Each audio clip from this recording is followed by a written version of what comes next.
According to the ancestors, the name Borneo came from the word Buah Nyur. A lot of versions have been told, but no matter what the version is, Borneo has thousands of unique stories. The uniqueness of ethnic and culture in both Sabah and Sarawak entices me to explore their exceptional traditional food.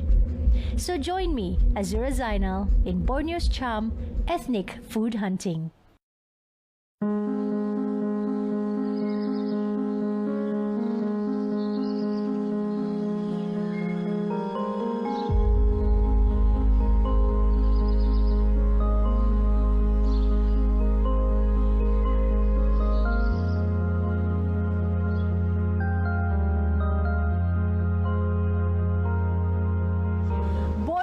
The third largest island in the world and is the largest in Asia. Known for its beaches and ancients, biodiverse rainforests, and home to some of the amazing wildlife and of course the colorful ethnics that can be found here in Borneo. This program is going to take you on an amazing ethnic food journey and at the same time understanding the culture of the ethnics here in Borneo. I'm Azura Zainal and you are watching Borneo's charm, ethnic food hunting. Kota Belud is the capital of the Kota Belud district in the West Coast division of Sabah. It's located at the midpoint of the federal highway that's connecting Kota Kinabalu and Kudat, which is near the tip of Borneo. The population here is divided between the Bajau Sama, Ilanon, and the Dusun peoples. Now in the Bajau language, Kota means fort, Belud means hill. Now in this episode, I am going to be searching and understanding the ethnic of Dusun Tindal. So why don't you join me as we head to Kampung Bangkaha.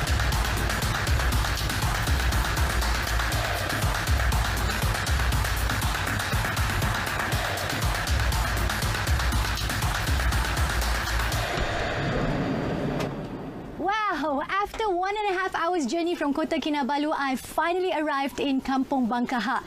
Here, I'm going to be hanging out with the ethnic of Dusun Tindal. Let's go!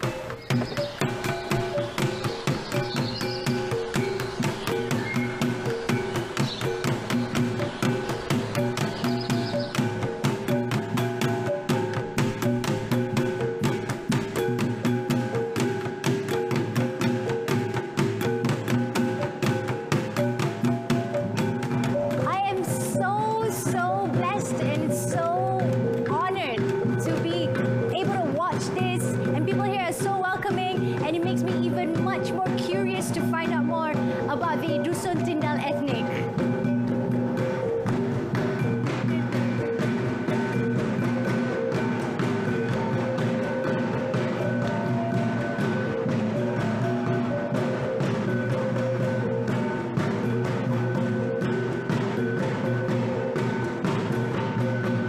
So the Dusun Tindal community is classified as a subgroup of the Kadazan Dusun people. And of course, to tell me further about the Dusun Tindal community, I have Puan Jus, who's going to share more about the origins and the culture and everything I need to know about the Dusun Tindal. Kita nak makan ni makanan yang tradisi, memang setiap orang di sini, di kampung ini, makan dengan daun ini ya? Makan. Tapi dia masa dalam perayaan-perayaan ataupun menyambut tetamu, kami akan buat macam ini. Cantik-cantik. Okey, boleh tak Kak Puan Jus ceritakan pada saya tentang asal-usul Dusun Tindal ini? Pada zaman dahulu ada seorang panglima dari China bernama Wong Sun. Dia telah pergi ke Gunung Kinabalu untuk berlawan dengan seekor naga untuk merebut sebutir mutiara. Wow. Jadi apabila dia mau balik ke China, air laut sudah surut dan kapalnya telah terkandas. Pengikut-pengikut Panglima Wong Sun telah berkawin dengan penduduk tempatan dan jadilah Dusun Tindal. Kalau macam dari segi perkahwinan itu, apakah perbezaan dia? Ada tak kita jual kerbau ke atau orang kena bagi? Macam kami di sini selalunya orang-orang yang tua akan meminta macam 1 ekor kerbau, taser. Taser itu apa? Taser itu adalah sejenis tembaga. Okey. Tembaga untuk tempat menyimpan kapur, Okey. kapur sirih. Alright, ini apa ini? Ini adalah perkasam rebung. Ia dicampur dengan ikan sungai. Dan ditambah lagi dengan lada putih. Lada putih. Ia adalah makanan kegemaran yang rata-rata penduduk Dusun Tindal tahu membuat dia. Ya, okeylah. Nah, dijemput makan. Alright, while I taste and experience this food, don't go anywhere because a little bit later we're going to go around and see what kind of activities are done here in Kampung Bangkaha. Welcome back to Borneo's Charm Ethnic Food Hunting with me, Azura Zainal. Now, to know a certain culture besides the language, another way of finding out is through their costume. As mentioned earlier on, the Dusun Tindal, the difference between the other Karazan Dusun would be the language and the costume. So with me is Puan Rapa, who's going to show me all about the Dusun Tindal's costume. Puan Rapa, dah berapa lama jahit baju ni? Saya menjahit baju ini sudah lama, ada 10 tahun lah. Boleh ceritakan sikit tentang baju tradisi, baju tradisional kaum Tindal, Dusun Tindal ini? Baju tradisional ini nama dia baju sinipak. Ini yang dikatakan sipak. Ada 3 warna, kuning, merah, hijau. Jadi kalau macam kita nak tengok Puan Sulia punya jahitan tu, apa dia? Dia ni tenun ke jahit ni? Bila dia jahit macam ini kan? Sulam, Kak. Sulam. Ya. Sulam. Ini ada tak diturunkan kepada generasi muda? Ada. Ini dari nenek moyang, diturunkan dari generasi ke generasi. Kalau kita tengok daripada kain ini diperbuat daripada baldu, lepas tu dia macam tebal. Kat Malaysia ni sangat panas. Kenapa dia kena warna hitam dan kenapa dia mesti tebal? Karena dari dulu tradisi memang warna hitam dan kami memilih kain ini mengikut ketebalan dia dari segi kualiti lah. Oh, ya. Oh gitu. Ya. Kalau kita tengok angkat ni, Pisana apa nama baju ni tadi? Sinipak. Sinipak. Ini dia sinipak. Memang cantik sebab dia bukan saja ada di bahagian depan corak-coraknya. Ya. Sebab di belakang ni pun saya baru perasan. Ya, di belakang dia tengok tu. ada corak. Wow. Ini pakaian ni untuk kaum wanita atau lelaki? Ini wanita, lelaki boleh pakai. Terima kasihlah Puan Rapa sebab tunjukkan pada saya baju tradisional ini. Memang cantik. After this, I'm going to go and check out another art, which is the beading, that is going to be worn together with the outfit. So don't go anywhere.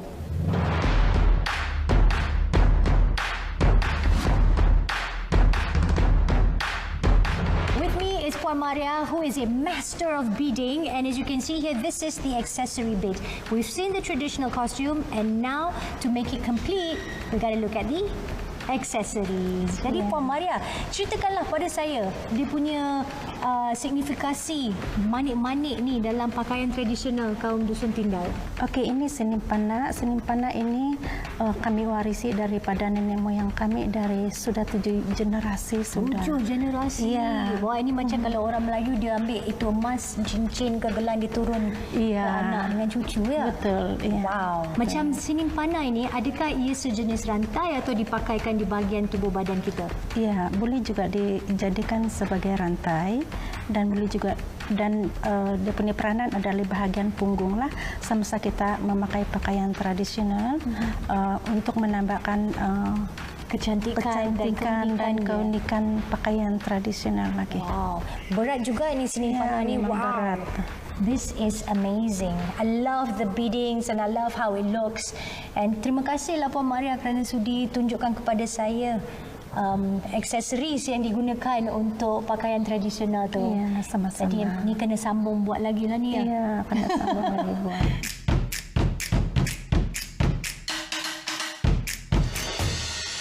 Besides planting paddy, becoming fishermen, another activity that's normally done here in Kampung Bangkaha is to find the umbut polot. This is actually used to make a special dish, one of the ethnic dish from the Dusun Tindal. So for me to make that particular dish, I got to find my own umbut polot. Ini pokok dia. Ini pokok sejenis pokok palma ini kan? Ya, polod kami bilang panggil polod. Polod, umbut polod. Jadi kita mau ambil umbut polod dalam sini.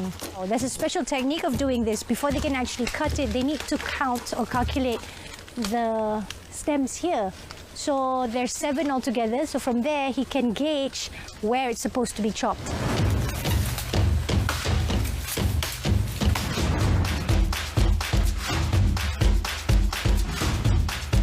This whole thing's gonna drop, and then we're gonna take the inside.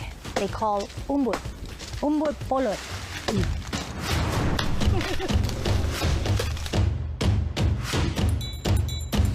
Timber!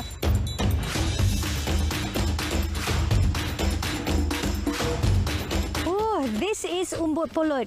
If you're lost in the jungle and you have nothing else to eat, you can just look for this one of the palm species. Take the umbut and you can eat it. But according to Pakcik, Kubot, you're not supposed to eat too much of it because if not, you're going to get a stomach ache. So this particular ingredient is going to be one of the main ingredients to make a dish that's special to the Dusun Tindal. Don't go anywhere because you definitely want to know how this is cooked. Welcome back to Borneo's Charm Ethnic Food Hunting with me, Azura Zainal. Man, after all that hard work, it's time for me to make some food for myself.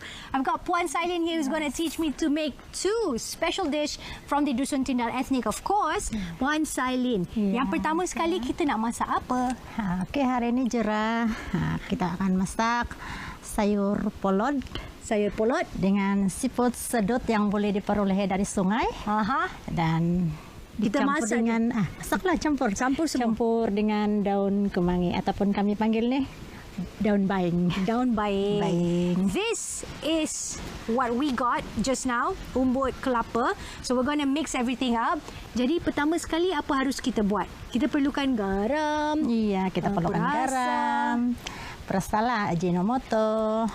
Cili padi pun ada. Okey. Pertama kali kita panaskan air rebusan. Okey. Air rebusan. Okey, kemudian Sebelum kita masukkan siput ini ke dalam air rebusan kita, terlebih dahulu kita akan buka dia punya punggung dia ni ya, punggung kasi dia. pecah dia kan.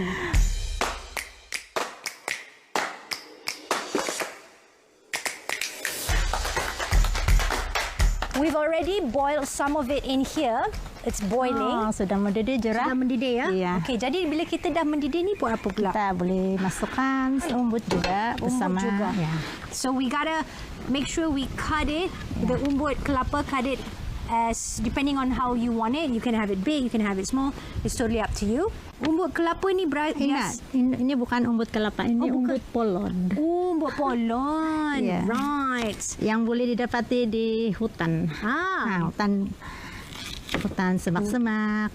Jadi ini kita boleh masukkan Iya, sekarang ni. ini boleh kita masukkan Jura. Okey, jadi saya ambil lah ya. Oke. After this, we're gonna put Sementara this saya in. habiskan potongan ini, Jura boleh tolong saya masukkan umbut polod tersebut. Okey. Kita nak masukkan banyak ke? Masuk saja kan. Masuk saja. Okey. Put as much as you want. Macam umbut polot ini, Iya. apakah khasiat umbut polot ni? Kalau kepercayaan orang tua-tua, umbut polod ini kalau orang yang baru bersalin, dia boleh menghasilkan air susu yang banyak. Oh, iya ke? Iya.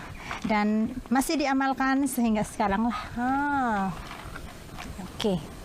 Harus kita tutup lagi atau? Tutuplah. Tutup lagi ya. Supaya Kita dia bagi cepat mendidih dan cepat empuk.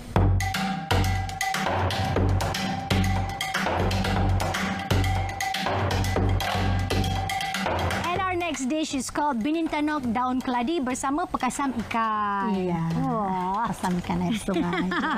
As you can see, there's not much ingredient here. Okey, apakah bahan-bahan yang kita perlukan? Okey, hari ini Jura kita perlukan daun keladi. Daun yang keladi. masih muda, masih bergulung lah. So ini kita ada pekasam ikan sungai. Ikan lah. sungai. Okey, yang satu lagi ni? Dia juga ini Jura. Oh juga. Tapi Iya, apa ada. beza dia? Jadi yang membijakkannya cuma Jenis ikan. jenis ikan. Ini rebung. Rebung bambu lah. Okay, so to save time, we've actually boiled the water earlier on. Jadi langkah seterusnya. Terlebih dahulu Jura kita masukkan air pekasam nih. Okey. Berapa banyak? Kita simpan saja yang secukup-cukupnya. Okey. Oke, kita perlukan juga dia punya Pekasam yang tak berapa pekasam lama. yang tidak berapa lama lah supaya rasa aroma dia pun naiklah kan. Nah ini ada apa nih?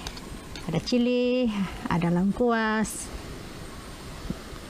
It's an interesting smell to this. ada buah kepayang, Ada buah kepayang juga. dan tuhau. Oh, dan tuhau. Oke, saya masukkan sedikit airnya untuk menambahkan kelezatan. Yes. Okay, while we wait for that to boil, now we're going to move on to the daun keladi. Okay, apa kita nak buat sekarang? Oke, kita Jura tolong ambilkan pekasamnya.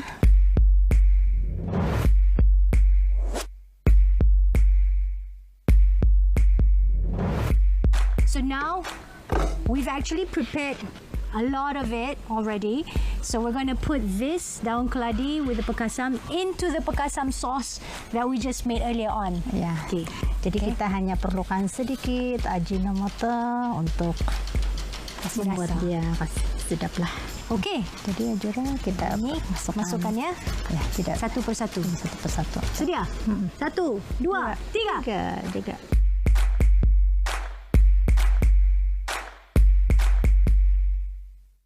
These are the dishes from the ethnic of Dusun Tindal. The first one is binin tanok daun keladi bersama pekasam ikan. Betul? Ya. Yeah. The second one is umbut polot bersama siput sedut sungai.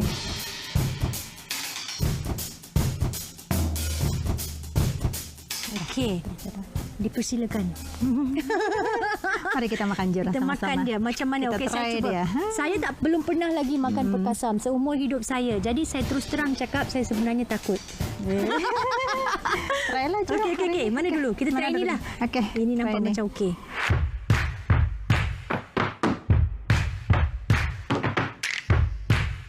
The daun kemangi gives it that extra taste to it besides the aroma. And I think it's also the juice from the snail gives it that sweet taste to it. Sudah lembut sudah kan? Sudah lembut. Now, I will try the snail.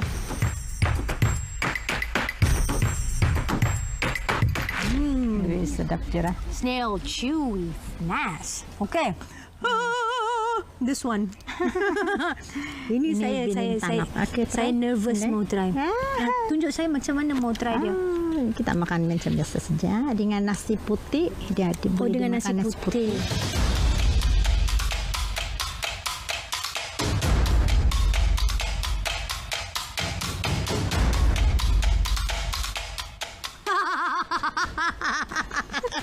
It's so sour. Kalau ada You can't- nasi putih lagi. Exactly. You can't just eat it like that. You have to eat it with rice. Then the mixture will be better. Terima kasih banyak-banyak Pun Sailin kerana sama-sama, sudi menunjukkan Jura. saya dia punya masakan ni. Saya perlu cakap ini yang paling unik yang pernah saya tengok. Ya, datang saja di sini. Betul. Iya. Betul. And it's so interesting and it's so authentic that I'm actually quite proud of myself for being able to try the pekasam because back home I would never try a pekasam at all. But all in all, this has definitely been a great experience, something that I can bring home and tell the world and tell my family members about this particular dish. It's really interesting.